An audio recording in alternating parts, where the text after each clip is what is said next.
Discussão News, um programa que faz a diferença, falando verdades todos os dias para você.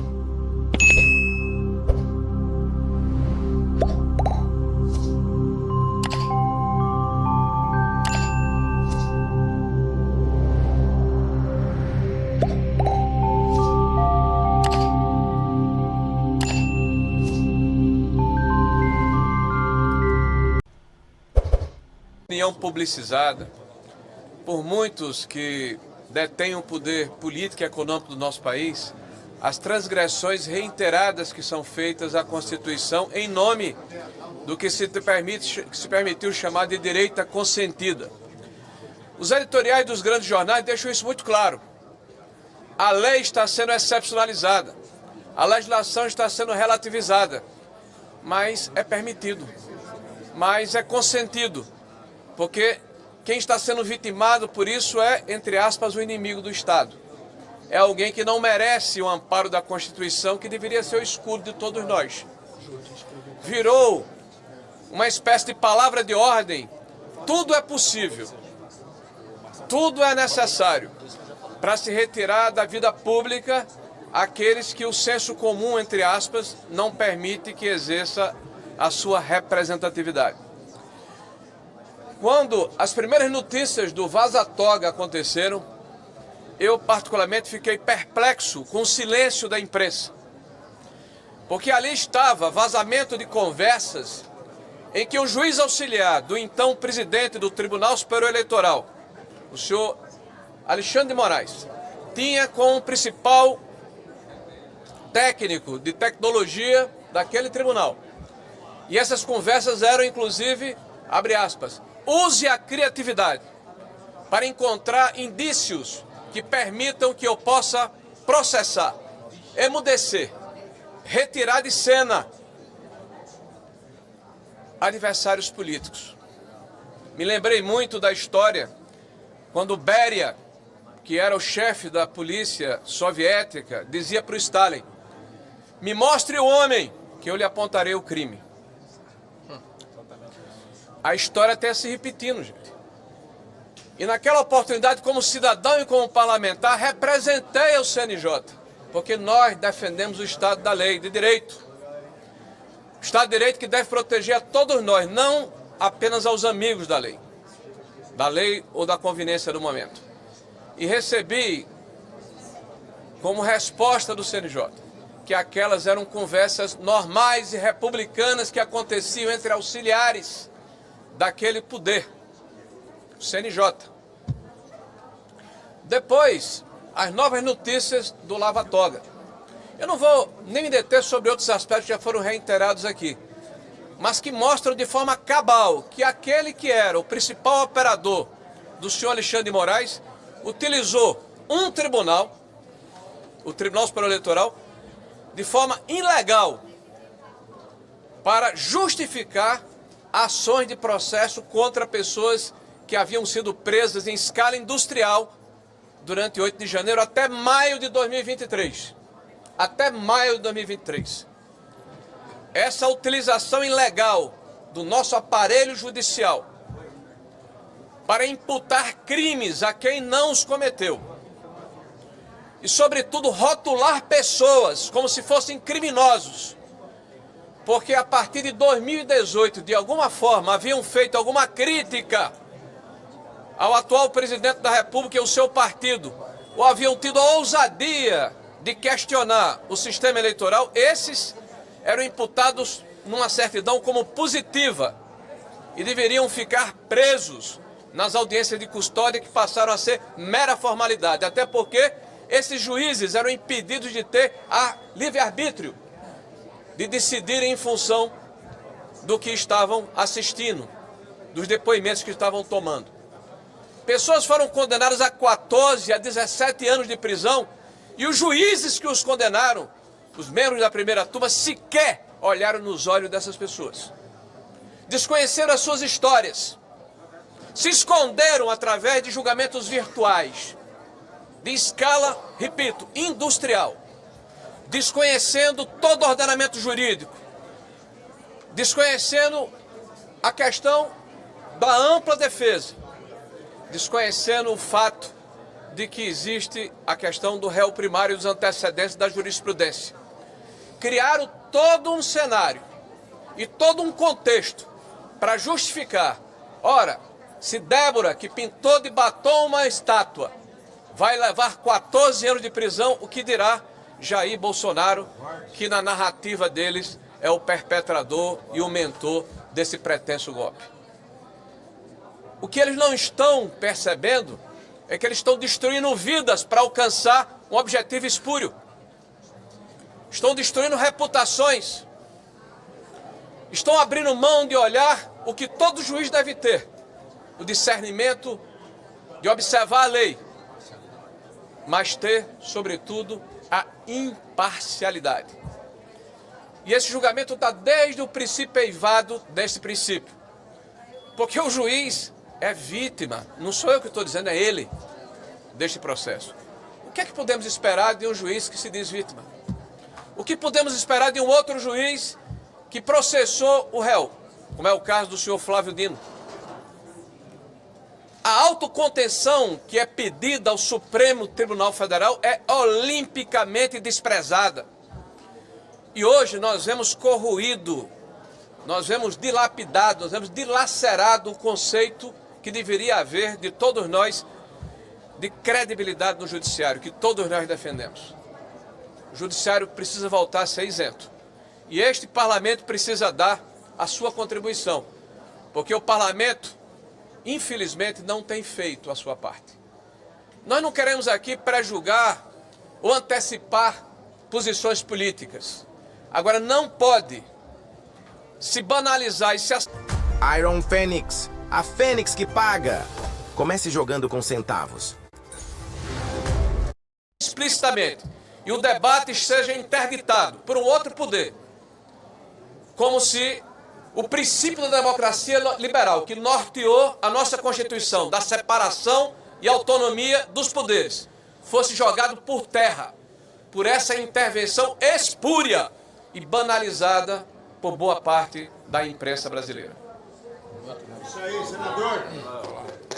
Pessoal, rapidamente, depois nós vamos aqui responder as perguntas, mas eu queria, em primeiro lugar, agradecer a presença de vocês aqui. Está no intervalo, eu me recuso em chamar de julgamento o que está acontecendo ali. Ali a denúncia, a sentença já está pronta há muito tempo, né? Um jogo de cartas marcadas.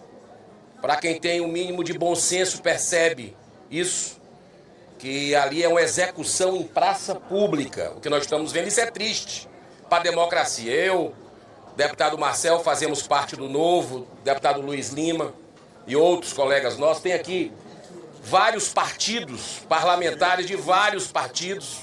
Não é algo personalizado no Bolsonaro, por exemplo. Transcende o ex-presidente da República, porque nós temos presos políticos em pleno século XXI no Brasil. E eu acho que nós que fazemos parte desse país e vimos o movimento pacífico que nós tivemos no dia 7 de setembro, dos brasileiros indo para as ruas, pedindo paz, pedindo perdão. Ninguém aguenta mais briga nesse país. E a gente, quando vê um voto do ministro relator, que não deveria estar ali porque ele é vítima, um voto eivado de vingança, de revanche, está muito claro. A gente fica triste com o que nós estamos fazendo da nossa democracia. Então, acho que é um papel de cada um de nós. As denúncias do assessor direto de Alexandre de Moraes no TSE, Eduardo Tagliaferro, são gravíssimas. Por muito menos, julgamentos em qualquer lugar do mundo seriam suspensos a partir daquelas denúncias. Denúncias com provas documental de fraude processual que foram apresentadas aqui. O Partido Novo já está estudando com a sua equipe, já tem alguns caminhos, vai também acionar juridicamente onde quer que seja, para que a justiça volte a ser a todos para todos no Brasil. O Senado Federal poderia ter feito um papel. O presidente Davi Alcolumbre tem 41 assinaturas na mão da maioria do Senado para equilibrar de novo os poderes da República, uma separação, mas prefere se omitir. Totalmente diferente do parecer da Advocacia Geral do Senado, que rapidamente, do careca do INSS, deu legitimidade para esse sigilo de 100 anos. Mas para o impeachment demora uma eternidade para dar um parecer. E hoje, vejam quando aconteceu nessa legislatura uma sessão cancelada, justamente para que não fosse repercutido o que nós estamos vendo do outro lado da praça, a sandice. Foi cancelada a sessão hoje do Senado Federal. Ou seja, não podemos usar a tribuna. Isso é o modus operandi que a gente vê quando a gente precisa falar, parlar. Então, eu espero que voltemos ao caminho da paz e só tem um jeito. A anistia aos presos políticos do Brasil para pacificar, reconciliar. Essas pessoas não pegaram em armas, não tiveram o direito à defesa ao contraditório. Muitas vezes seus advogados não tiveram acesso aos autos. Essas pessoas não tiveram a individualização das condutas. Então, estão com a sua vida devastada e nós precisamos restabelecer a justiça. Assim como o impeachment desse ministro que tem causado esse caos institucional no país. Vamos ao limite das forças, dentro da Constituição, ou o restinho dela que ainda temos, restabelecer um Brasil realmente que respeita o seu ordenamento jurídico. Muito obrigado. Senador Flávio, gostaria de fazer duas perguntas. A primeira, existe a alegação de que a denúncia do Tagliaferro não é válida porque ele foi demitido do gabinete do ministro Moraes após ser preso por atirar contra a esposa e as duas filhas, além de responder na Justiça de São Paulo por desvio de espólio. Outra pergunta é a seguinte: nenhuma das defesas argumentou que há perseguição política nesse julgamento. E para completar, o advogado Celso Vilardi, do ex-presidente Jair Bolsonaro, anteriormente, antes de ser contratado, ele gravou uns 3 vídeos dizendo que o relatório da Polícia Federal é robusto, de que a acusação da PGR tem provas de que realmente houve um crime de golpe de Estado. Isso, palavras do Celso Vilardi. Os senhores se arrependeram também de contratar ele para fazer a defesa de Jair Bolsonaro, senador? Não, parece que a senhora tem procuração do Alexandre de Moraes, né, para falar em defesa dele. É isso mesmo. Vamos por partes aqui. Em primeiro lugar, parece que o Tagliaferro, até onde eu saiba, essa acusação que ele sofreu foi transformada num disparo acidental de arma de fogo. Então tem que atualizar a pergunta antes de querer desqualificar uma pessoa que teve a coragem de vir a público e fazer as denúncias que está fazendo contra o Alexandre de Moraes. Porque, infelizmente, muitos jornalistas gostariam de praticar aquilo que aprenderam nas universidades, de dar um furo de reportagem, mas ao perguntar para o superior do seu veículo se podia falar, olha, contra o Alexandre de Moraes é melhor não. Então, se vocês acham que isso é uma democracia normal, onde até a imprensa ela é ameaçada de fazer o seu trabalho vital, assim, eu não sei mais em que democracia, parece que vocês concordam com a democracia relativa do Lula. Com relação ao Celso Vilardi, o que eu vi foi a defesa dele muito enfática, elencando várias ilegalidades ao longo de todo esse processo. Inclusive foi um dos que falou que teve apenas 15 dias para analisar os 70 gigabytes, de terabytes que tinha de informações sobre diversas coisas que aconteceram no processo, só para que todos entendam como é que a defesa é cerceada. O Alexandre de Moraes fala, nós demos acesso às provas. Mentira. Mentira porque ele dá acesso ao que o Ministério Público ou a Polícia Federal selecionou, pinçou de todas as quebras telemáticas, de telefone, de conversa de WhatsApp, para que a defesa analisasse aquilo. Quando, na verdade, há uma infinidade de outros contextos, outras conversas, que, sem dúvida alguma, confirmariam ainda mais a inocência, não só de Jair Bolsonaro, como de vários outros acusados injustamente nessa narrativa petista que o senhor Alexandre de Moraes narrou hoje. Eu queria só fazer um acréscimo aqui. Se nós levarmos em consideração que após a denúncia, o Tagliaferro imediatamente já foi acusado de um problema lá em São Paulo, já teve bens bloqueados e tudo. Imagine os jornalistas aqui, se forem demitidos, né, sem justa causa, passarem a ser taxados de, sei lá, inimigos ou coisa parecida, porque vão à Justiça do Trabalho fazer uma reclamação. Tá? Então é uma desqualificação de quem procura seus direitos. Então o patrão vai e desqualifica porque ele foi fazer uma denúncia, ela era amigo, era uma pessoa que tirava foto abraçado, sorrindo, lindo e maravilhoso. Na hora em que ele passou a mostrar as entranhas do poder, ele passou a ser o inimigo, odiado, deplorável, etc. É como se o jornalista denunciasse alguma coisa contra Alexandre de Moraes e ele virasse réu porque está atrapalhando a democracia no Brasil, algo parecido. Essa é a estratégia das ditaduras desde sempre. As ditaduras sempre fizeram isso, desqualificar as pessoas. Da defesa, o Paulo Nogueira, ele tentou demover o presidente Bolsonaro de uma ruptura democrática. Como é que você vê essa Primeiro que ele não falou isso, né? Isso você vê como é que o Alexandre de Moraes tortura até os testemunhos.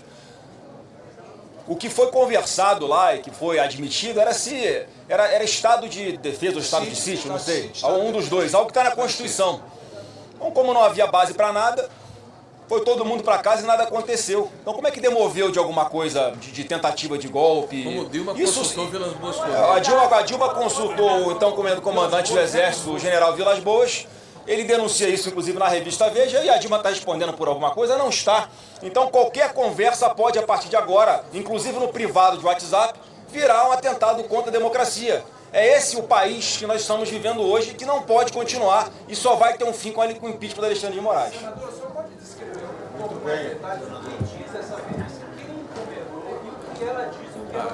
Eu aproveito a pergunta do meu colega. Licença, vou aproveitar a pergunta da minha colega, que eu tenho uma dúvida. Uma dúvida técnica sobre a perícia. O senhor comentou que foi feita pelo Tirotti. O Tirotti, se eu não me engano, né? Se foi o que o senhor disse mesmo. Eu conheço ele também. Ele é uma figura que, enfim, está envolvido na perícia de outros laudos, envolvendo o padre Júlio Lancelotti em São Paulo. Uma figura um pouco polêmica, um pouco associada até figuras de direita. Eu queria entender um pouco melhor essa escolha da perícia, entender melhor quem foi encomendado essa perícia. Não, obrigado, é importante falar aqui, porque de fato eu não conheço, não sei quem é, o que eu sei é que é uma pessoa renomada e que em vários processos de tramitação no Supremo usa-se a perícia dele. Mas então, o que tem que ser refutado é o que está escrito aqui na perícia, não é quem assina a perícia. Quem encomendou foi o jornalista David Agape, tá? Porque as denúncias que foram trazidas por Tagliaferro e por ele, nenhum veículo de comunicação quis dar prosseguimento, então é uma pessoa que tem que ser respeitada, que solicitou essa perícia, e é feita sobre o quê? Não é sobre o que o Tagliaferro trouxe até a comissão. Isso também está sendo periciado e já adianto para vocês que bate aquilo que ele está dizendo. Estou só esperando o laudo oficial. O que essa perícia traz, eles foram no site do STF, extraíram o arquivo da decisão do Alexandre de Moraes, que determinou a operação sobre os empresários. Do grupo de WhatsApp. De um grupo de WhatsApp, de uma conversa privada. E ao pegar os metadados desse arquivo, chega-se à conclusão que ele foi feito no dia 29 de agosto de 2022, quando a decisão do Alexandre de Moraes foi dada no dia 18 de agosto de 2022. E nas conversas do Tagliaferro, que ele trouxe a público na Comissão de Segurança Pública, ele traz mais ingredientes ainda e de detalhes de como foi feita toda essa transação, porque foi um desembargador, o juiz auxiliar do Alexandre de Moraes, que pede ao Tagliaferro para que ajude na elaboração de uma fundamentação da decisão que já havia sido dada, da operação que já havia acontecido, portanto ele denunciou aquilo e agora um lado técnico comprova pelas datas que isso foi feito com data retroativa para dar algum verniz de legalidade. Primeiro ele tomou a decisão, depois ele trouxe a cronologia das mensagens confirma. Eu sei que... Gente, por favor aí. É o seguinte, a gente... Mas a imprensa não questiona o Mauro Cid, por defesa dela. E outra coisa, gente, por que valeu lá a Vaza Jato, valeu numa extração também clandestina das conversas entre autoridades, isso foi trazido para dentro do processo, sem nenhum laudo, sem nenhuma certificação de que aquilo realmente aconteceu, que não foi manipulado, e serviu para colocar o Lula onde ele está hoje. Por que é que a gente aqui que está mostrando laudos ainda, periciais, técnicos, pessoas que a vida inteira se dedicaram ao tema, que estudaram para isso, que inclusive são contratadas por diversas pessoas em todo o Brasil para fazer o que fizeram também nesta situação, e se questiona o laudo? Vamos olhar para o conteúdo das conversas e a comprovação técnica do que aconteceu aqui agora. E a comissão, a nossa comissão de segurança, nós não temos e não sabemos. Vou botar o link aqui na minha rede social para vocês não terem dúvida, para todo mundo poder ler com calma, que eu só estou com uma cópia. Por que o Talhaferro tomou essa decisão? Não é problema nosso. O fato é que ele tomou a decisão de se desligar. E desses 70 gigabytes, 6 terabytes estão com o Talhaferro. E vem mais coisa ainda aí do que o senhor Alexandre de Moraes imagina. Quem sabe fazer leitura facial e olha na pergunta do jornalista e como pergunta que até a veia sobe, veio preparado. Deixa eu dizer uma coisa. Quando o Janot... Não é o Janot. Quando o Gunê, o Janot, entrou... Desculpa, estou confundindo os PGR. Se fala em intenção, e essa palavra Alexandre de Moraes adora, intenção, teve a intenção de abolição do Estado Democrático de Direito e golpe. Se abolir essas 3 palavras e mais a palavra Bolsonaro do calendário da vida, apagar, Alexandre de Moraes vai ter que aprender Libra, porque ele só sabe falar isso. Só sabe falar isso. Agora, por que o Talhaferro tomou a decisão, nós não sabemos. Agora, o que ele nos deu é verdadeiro. E por isso, qualquer tribunal digno no mundo, onde nós voltaremos para entregar esses documentos, certamente o senhor Alexandre de Moraes será preso. Se aqui no Brasil tivéssemos a quem recorrer, para além dessa corte, porque nós não temos para quem recorrer, nós vamos recorrer para eles mesmos, mas vamos entregar na mão deles exatamente aquilo que nós temos e temos testificado, para a vergonha de quem ainda defende algo tão cruel, tão degradante, tão constrangedor, degradável do que está acontecendo no Brasil. Você responsabiliza pelas alegações do Talhaferro e o que está naquele laudo? Isso que eu queria entender. Mas cara, vocês estão questionando o laudo técnico.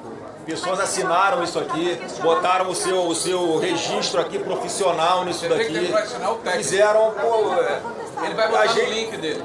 Eu sei que a gente não tem mais imunidade parlamentar para falar alguma coisa, a gente tem sigilo das nossas fontes, como vocês, jornalistas, também têm, e ainda assim está aqui. Se alguém quer ler o laudo, que ninguém me pediu para ler o laudo, impressionante. Flávio, eu tenho uma dúvida, que não tem a ver com isso. Eu vou botar na rede social aí, já que como é algo que vai contra, né, o que estão fazendo aí com o Bolsonaro, parece que ninguém se interessa muito. Mas, de qualquer forma, eu vou colocar nas redes sociais o link para que vocês possam ler.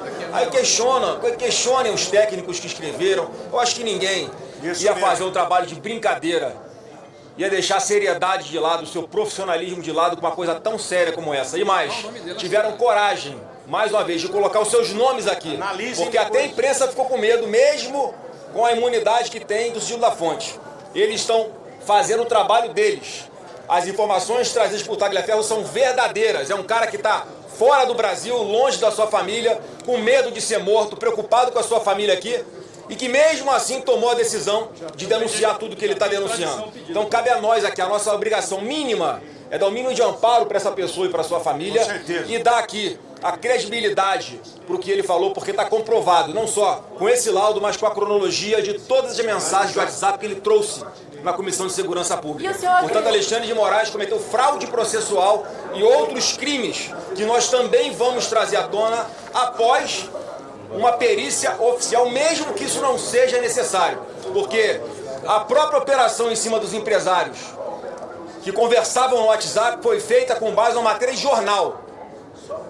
Portanto, com base em uma matéria de jornal, se a PF fosse isenta, era para ter instaurado uma investigação também sobre o que foi denunciado. Mas não acontece, porque claramente hoje a Polícia Federal, pelo menos uma parte dela, esse grupo especial do Lula, dentro da PF